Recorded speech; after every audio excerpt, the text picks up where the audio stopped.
I've done so many episodes on breast screening because, well, I was confused. I didn't know, are mammograms good? Are they bad?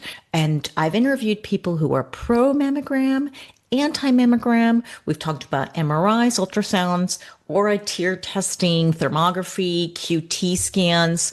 What else is there? The radiation concerns, the overdiagnosis concerns. There's so much to unpack with breast screening. What I've concluded with all of these and trying to feel grounded, finding the balance and not being scared by one thing or another. But what I've realized is that when some of our listeners listen to an anti-mammogram episode, she may not do anything. She's kind of paralysis by analysis.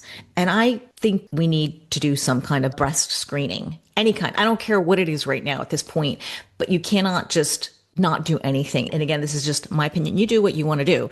But me, I'm going to be doing something. And if you don't like mammograms, there's other things, and you can make that decision with your doctor, what's best for you. But I just really get concerned if somebody is not doing anything. Hello, and welcome to another solo episode. It's just going to be you and me today. That's it. Very intimate. So I first want to say thank you so much for spending time with me today. I truly value your time. And we're going to dive into the menopause year in review. And before I do, I'm going to ask you to take a pause, just a moment, and subscribe to the podcast or the YouTube channel and rate and review if you can, if it's not too much to ask. Now, we are going to cover not the typical, what's been happening in the menopause news in 2025, although we'll cover one thing that I think was pretty groundbreaking. And then we're going to talk about some of the episodes that we have had that have really moved the needle for me and how I have changed my perspective over the years about menopause and hormone therapy and all the other things that we're doing to hack our age. So whenever I refer to an episode, I'm going to link it in the show notes. Okay. So if you want to go and check that one out, just go to the show notes and you'll find it. And when I look back on 2025, I got more clarity. The beauty about this job that I have is that I get to interview some really amazing experts in menopause, longevity, aging, and I get to hear it all. And I'm someone who brings both sides of the stories. I don't have some hidden agenda. I just bring you the information and you can decide for yourself. So I think this year was less about the extremes, the maybe fear-based information that sometimes we hear, although I've had some episodes like that and I counterbalance them and I give my opinion on them too. But after hearing both sides of many stories, I've made my own conclusions, and I think you have too. And that's just why I just want to hear what the experts say and let you make the decision that's best for you. I know sometimes it's confusing. You hear me sharing conflicting people, but I think it gives more clarity. And when we put on our biohacker hat and we test, measure, and assess, and we look at things with an open mind, and we're able to collect data or understand how our own body works by trying certain things, we get a little closer to finding out what is the best approach for ourselves, whether that's HRT or some bone protocol or brain protocol, whatever it is that's most important to you. So let's first start with the biggest breakthrough, I think, in menopause in general. And this was the removal of the black box warning on estrogen and estrogen products in the US. Okay, this was pretty groundbreaking because it really brought, I guess, clarity for many women who had fear that hormones are dangerous, hormones cause cancer, especially if there's this black box warning. So many women who were prescribed hormone therapy, particularly with the estrogen, they got scared. Their doctors prescribed this, they said it was good for them, and then they threw it in the toilet after they read the black box warning. And I think it could have helped a lot of women who maybe needed it. But the good thing is that we know that estrogen is not dangerous. Estrogen does not cause cancer. And context matters more than anything. Formulations matter. And I think there's still so much work that needs to be done. This is just kind of the tip of the iceberg. It's a win. It's great. But it also I think is going to take a long time for doctors to get used to this, for patients to get used to this, and to be okay. But I think we need to give women all of the facts so that she can make the decision herself, and an informed decision making process that happens between her and her doctor. So that's a win. I think it's a pretty big win. Now, let's talk about, I guess, my personal breakthroughs this year in terms of content and Hack My Age, the Instagram channel, the Facebook channel, the Biohacking Menopause membership group. I've had a really amazing breakthrough because I worked really hard on trying to grow my channel. And I did this completely organically. I have to give so much credit to Avita. I'll have a link to her, but she's an Instagram expert and she has shown me how to create a viral reel. Find out, what do people want to hear? What do they want to hear from me? And it was so enlightening. It's a lot of hard work because this is not paid. These are not bots. These are real people. This is you listening and watching. And this is my way of communicating with you, is by testing different videos, different reels. What is it that's going viral? What is it that you want to see? What do you want to hear? And it was such a exhausting exercise. I took a break for a while because it is a lot of work, but I'm going to be going more back to this in 2026 because I think I've understood you better. I heard you through the content that I've been creating. The reels that I've been doing best are the ones that are on hormones. So I know you want to know more about hormone therapy, bone health. This was a big one as well. Supplements.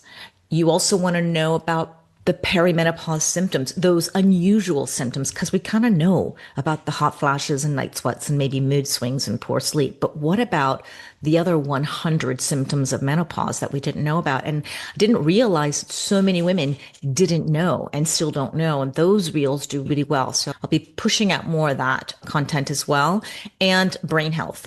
So what I really also learned through this process that there is a lot of fear mongering going on. And I think you're on it. I think you understand it. I try to stay away from that.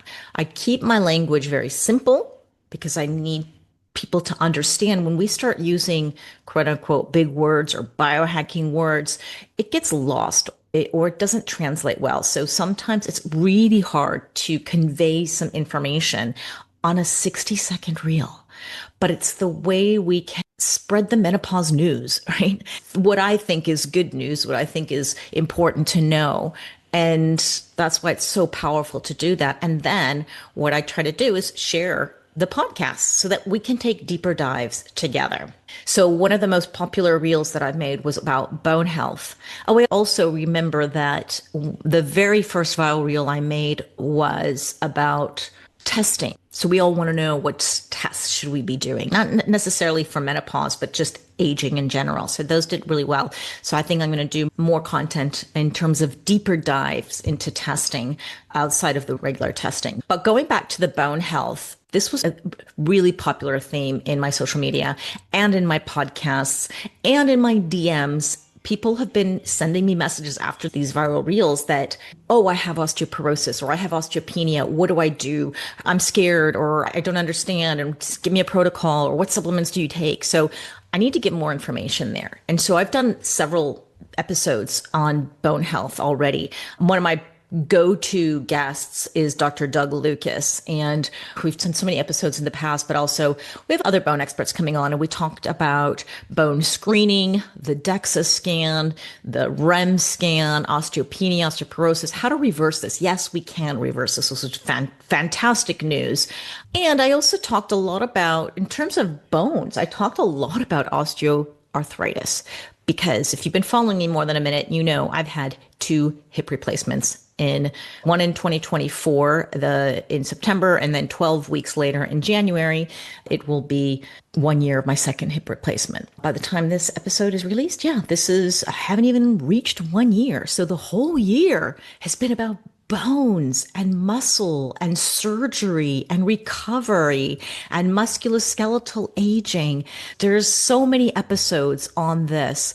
So really there's so many episodes to dive deep into to understand if you have osteoarthritis, whether it's hip, knee, back, whatever it is, there are things that you can do. It's not always surgery.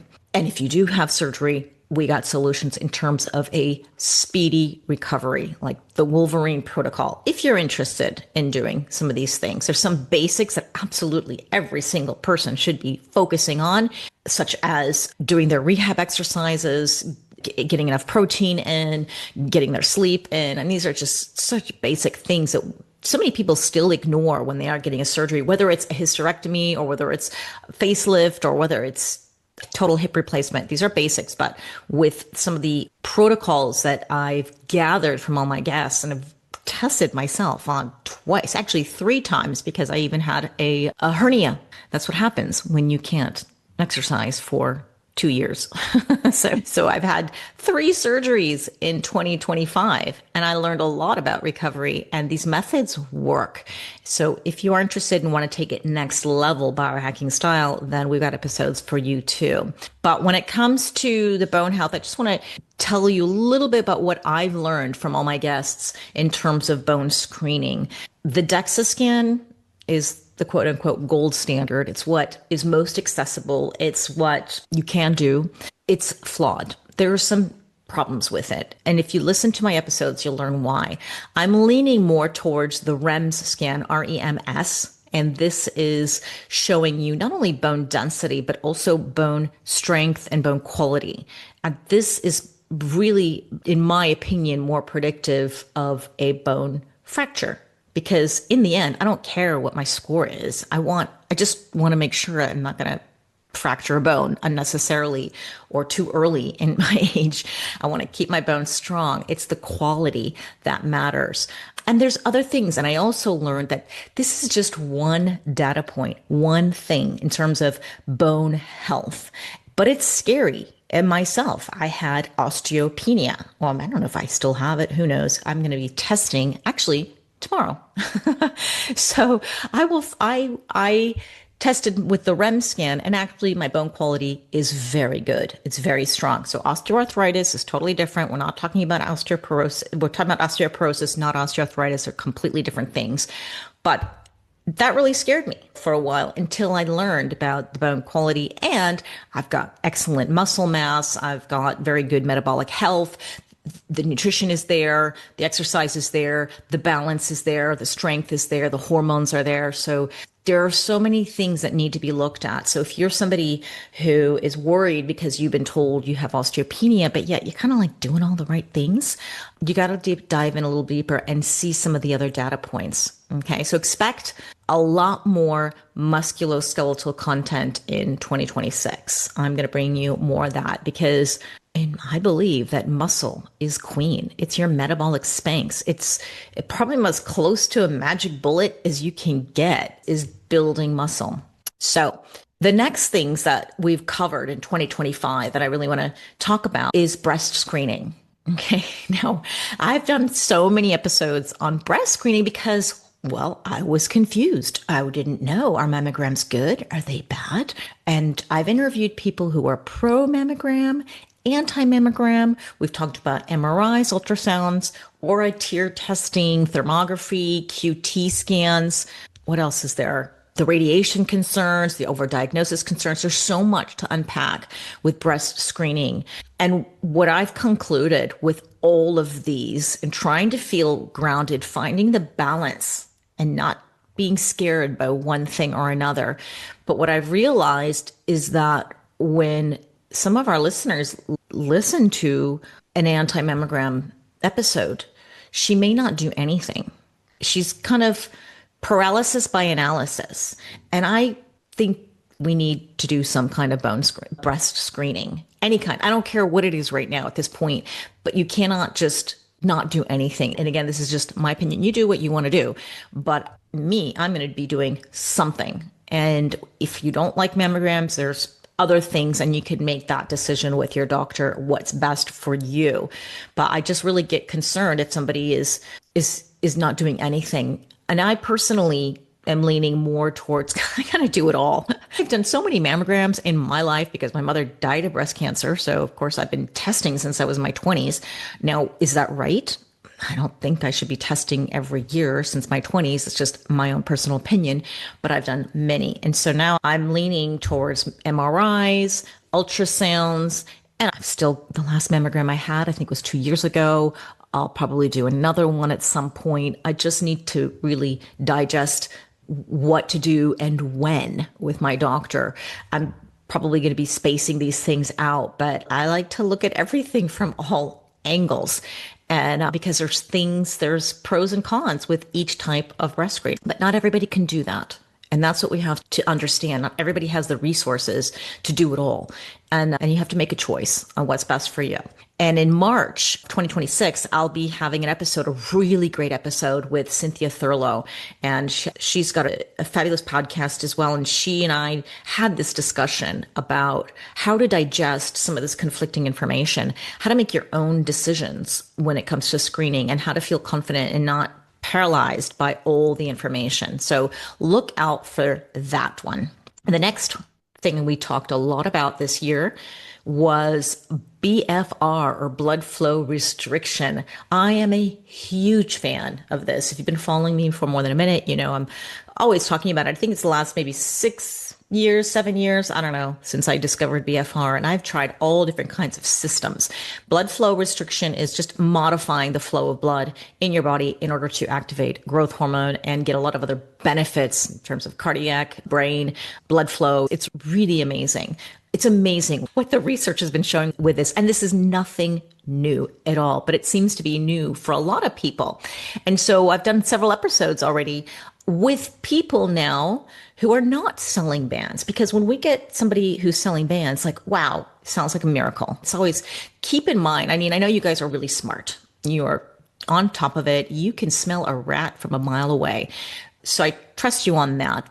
So we always have to keep things in perspective if I'm interviewing somebody who's selling something. However, I also interviewed this year people who have nothing to sell, but they are experts in blood flow restriction. They have read the research, they have created the research papers, and they have patients and they have clients who are using this. They use all different kinds of systems. So what I'm concluding is, and through my own exploration with this, through the content and the recommendations I've given on many different kinds of bands, I get feedback. They all work. All these bands, it doesn't matter what you get, they're working. There's some that are more comfortable than others, some that are a little bit safer than others. You can get from point A to point B, no problem. It's either going to be with a Rolls Royce or it's going to be with a Fiat. Okay, you have to decide what's your budget, what's your comfort level. The most important thing when you are investing in any kinds of bands is to stay consistent. Do whatever it is, but just use these things every day. That's my own opinion. Obviously, talk to your doctor before you do any of these kinds of things, just like you would with a supplement or any other kind of biohack. Please talk to your doctor. So go check out all these episodes. They're so good. And then probably the most covered topic of all of 2025 and all the episodes I do is on hormone therapy, because there's just still so much controversy. There's still so much confusion on whether I take it, whether I not take it. It seems like there's this window of opportunity that we cannot miss. So we have to decide, we have to hurry. There's all this pressure. You're still stuck on the estrogen causes cancer thing, but yet all your friends are doing this and they're saying they're feeling great. And then you may hear somebody who said it feels worse on it. It's crazy. And that's why these episodes are pretty much the most popular and most listened to episodes that I have. I have done episodes this year on high dose estrogen, delivery methods, cycling, rhythmic dosing, progesterone deep dives, creams, gels, patches, injectables, like talking all about these different methods, testing. Should you test your hormones? Should you not test your hormones? I've done some great Q&A sessions, not only solo episodes, but I get together with my Menno besties, Karen Martell and Dr. Fiona Lovely. And these episodes do really well too, because we kind of tackle your questions and give our own opinions on how to approach these problems. And these are all based on not only our experience or clinical experience, but also the women in our community and what the feedback is. And I think this is really important. It's one thing to see the research, which is really important, but also what's happening in the real world. So as much as I like HRT, it's not a magic bullet. Okay. I love it, but you got to know what you're doing with this. If your doctor doesn't know how to prescribe HRT, I'd rather they not prescribe it. Or rather they just say, you know what, you're not a candidate and forget this. But if you are, then you got to do this right. I think we really need to look at our metabolic health. We need to look at our liver detox pathways. We need to really dial in our diet and our lifestyle. This is super important. If we don't do that work, hormone therapy can go really wrong. We can feel worse. We can feel not better. And I think we need to really make the terrain, like clear out this terrain to optimize our hormones. Whether you're taking them or you're not taking them, we need this. This is just, again, my own opinion. And I know sometimes to do all this work, you're feeling like garbage. How am I supposed to make a healthy meal and feel like going to the gym when I had a horrible night? I can't sleep. I've got night sweats all night. Like, of course. So if you are taking HRT, it's vital that you work on the lifestyle and the diet as well. So sometimes we need that as a crutch, as a support to do all these things. I would hate for someone to take HRT and then really ignore the rest of their metabolic health, not look at their detox pathways. I think it's really important we do this. They can't be ignored. So hormone therapy is just one of those tools in the toolkit, just like the BFR bands are, right? Just like supplements maybe. It's just one thing to look at and work on among many other things. Anyways, go and listen to there's just tons of episodes and you're going to figure out so much. You're going to learn more than your doctor knows. Unless your doctor really is a fabulous menopause doctor, there's so much learning to do with all the menopause doctors that I interview. So go check those out. And for me personally, I think 2025 has been really more about the pendulum sort of swinging in the middle, because when it comes to hormone therapy for 2 decades, the pendulum has swung so far in terms of don't even look at hormones or hormone therapy. This is bad, causes cancer, all the way to the other side now, where 2024 and 25 and even several years before that, hormones are protective, hormones do miracles, and it's amazing. I think it's gone a little bit too far in some ways, because the reality is not everybody's feeling great on it, and maybe not everybody should be on it. So I think I'm personally becoming a little bit more in the middle, let's get this to the next. I'll tell you a little bit about my own experience, but I want to go into the next topic before I do. So let's get the pendulum swinging more in the middle. That's just me. I'm not one of these people who stick my stick in the sand and that's it, my way or the highway. I think we all got to figure out what works best for us. Now, more episodes that I've done that have been really popular in 2025 have been testing. And I'm always testing. I love testing. Should we test, not test? Again, this kind of depends on accessibility, resources, but I think it's really important. And testing can be anything from your blood and your urine to just writing things down on a piece of paper on how you feel. But when we're talking about hormone therapy, yeah, I always look at my estradiol and my progesterone, my testosterone. These are my sex hormones. But I'm also looking at my insulin levels. I'm looking at my thyroid health, my cardiovascular markers. I just did a huge deep dive. Last time I tested all my cardiovascular markers was about 2 years ago. So it was time. I look at homocysteine. I look at inflammatory markers, bone markers, breast screening. What else? The uterine lining. I mean, these are things you really should be doing, especially if you're on hormone therapy. So it's not just, let's just test my estradiol and see where I'm at. I mean, I like my estradiol. For me personally, somewhere around the 100 picograms per ml. That's where I feel my best. That's where I feel like I'm getting the most benefits. That's just my data. Some women need less, some women need more. We're all very different. I also found out this year that creams pretty much work best for me. And usually it's the compounded stuff, because I find that the gels and the creams that I'm getting from the pharmacy are just so much gel. I'm like putting like tons of the stuff, waiting for it to dry. So I kind of like the compounded stuff that just blip, tiny little bit of cream and I test my levels and I'm good. It works. But I changed doctors and I explored patches. And God, I didn't realize how much I love patches in terms of convenience. It's not really visible and you change them every 3 days. At least that's what I was doing. But I'm not absorbing it. That really sucks.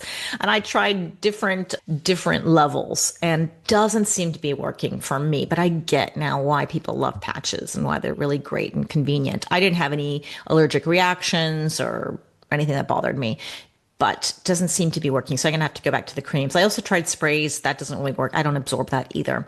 And I'm finding out more and more women in our community are using the sprays, although really convenient, dry super fast. Most of them are not absorbing it. So if it's not working, it's not very efficacious, then you got to move on. Anyways, what I'm saying is, I'm not saying creams are the best. I know a lot of women who are also on injectables, and for them, that's fabulous or it's working great. You got to find out what works for you. And that's why we have all of these hormone therapy episodes so that you can take deep dives and figure out what works best for you. Now, another topic, which I already talked a little bit before, was surgery recovery, osteoarthritis, and Wolverine healing. But I'm not gonna cover that because we already did. And the next couple of topics next was sex, desire, and midlife pleasure. Yes, this is something I personally been taking a little deeper dive into because I've been married for 30 years and it's different as you age. And so I've gotten amazing experts because it seems as though our low libido, or some people have blockages or can't quite get their sexual health optimized or where they want it to be. And there's so many reasons. All the experts have different approaches. Some are just like, let's just get you on testosterone. Let's get the vaginal estrogen. Let's stop the dryness. Let's stop the pain. And wonderful. And that works for one group of women.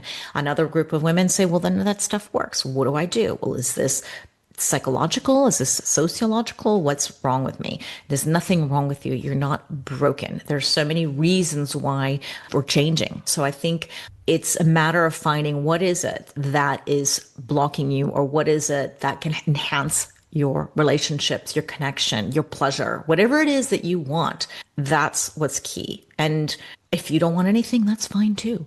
So these episodes are for you to dive deeper into. And my gosh, I have covered so many different angles. I didn't even know that there were so many angles.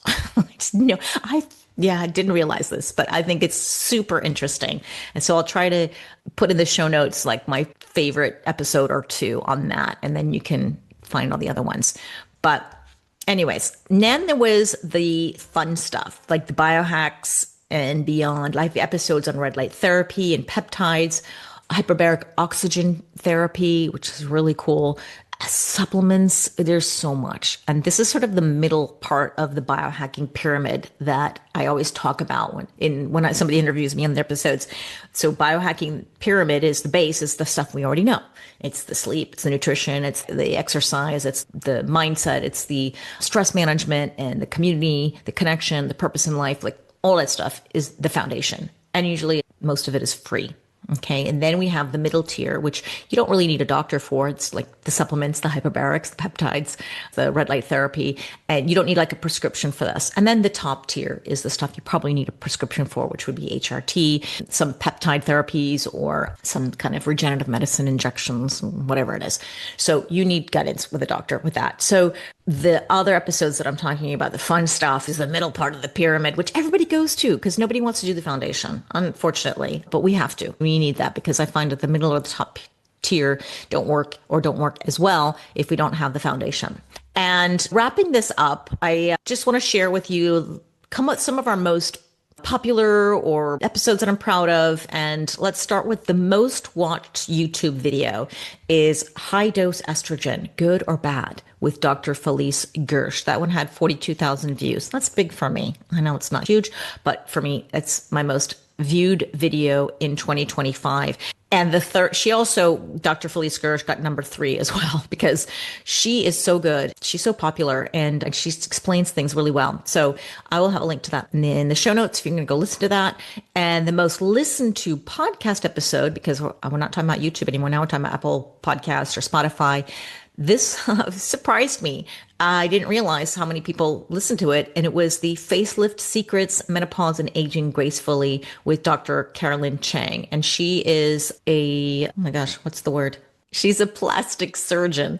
That one really surprised me. But we talked all about Kris Jenner's latest facelift and my goodness, what's happening in terms of deep plane lifts and all this stuff. I never thought I would ever consider a facelift. But after talking to her and I've had quite a few plastic surgeons on the show, and they're just so convincing. And then I go and look at their Instagrams and their before and afters. And of course, they're only choosing the people that worked, right? Or really good examples, but they're so convincing. And my goodness, it's kind of scary where this is all going. But she talked a lot about not only facelifts, but what can you do instead of a facelift and what are the other therapies and all that. So that one, I guess, did really well. And then the guests that I've been most proud to host in 2025 were Dr. Vonda Wright, an orthopedic surgeon. She's huge in this space, and we've had her on several years ago, and she came on again, and she's so good. And that was such a good episode. And Dr. Louise Newson, who is an OBGYN, I think she's an OBGYN and menopause doctor. She's probably has really changed the face of menopause in the UK, particularly. Wonderful interview with her.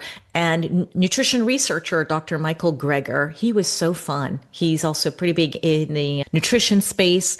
Dr. Kelly Casperson. She's a urologist and really knows so much about testosterone. We talked about that. She knows a lot about all things menopause and hormones, but we really focus on testosterone. Dr. William Lee was probably the episode we had a lot of fun with. We recorded twice, and we're going to go a third time because he's so fun. And he's a nutrition researcher again, talks a lot about angiogenesis and stem cells and how to activate all these great things through food. And then I'm also really proud to have Dr. Doug Lucas on every so often. He's such a good speaker, and he's about bone and bone health. So these are wonderful episodes. The most controversial episodes that I've had this year, 2 doctors, Dr. Lindsay Berkson and Dr. Nasha Winters. And I released these episodes on the same day because they're so opposite ends of the spectrum. I felt like I needed to balance them out. They both have their points. They're both really smart, but they're totally different. That hopefully didn't confuse you too much, but you figured out which camp you lie in.